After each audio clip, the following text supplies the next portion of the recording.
Hello, Carl here with Sustainability Theory News. We're over at treehugger.com, and they have a great article reviewing a New York Times article about alternative battery technologies. Pictured here is a water storage device, so you generate power with solar panels or wind turbines. But what are you going to do when the sun's not shining or the wind's not blowing? Well, you can pump it up to a high elevation, and then at nighttime or when the wind's down, you just open up some floodgates and you run that water past a generator. That they talk about that later in this article, but there's also compressed air. They actually run small cars in India on compressed air. I think it was something around 50 mile range or so. And then molten salt.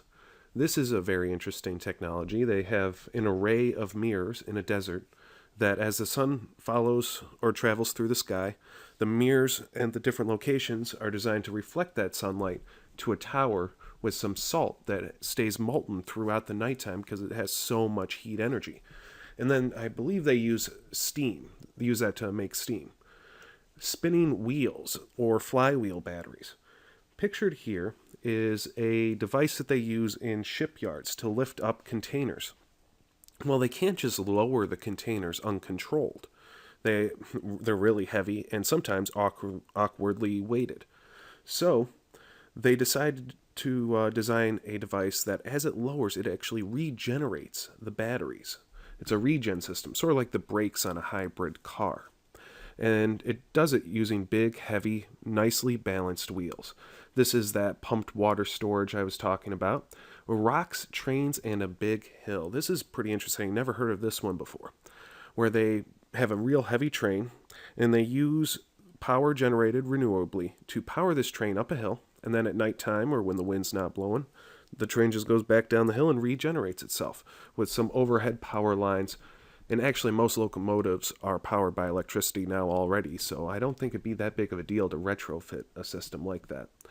Making ice when power demands are low, and then melting that ice for air conditioning. Air conditioning does use a lot of power, but there are also Peltier plates and other things that you could use to generate power with a temperature differential.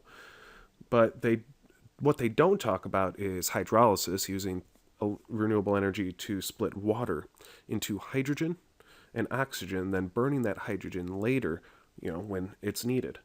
But they think at the end of this article that it might all be for nothing because Tesla and other battery manufacturers are really blowing the lid off of battery manufacturing capacity.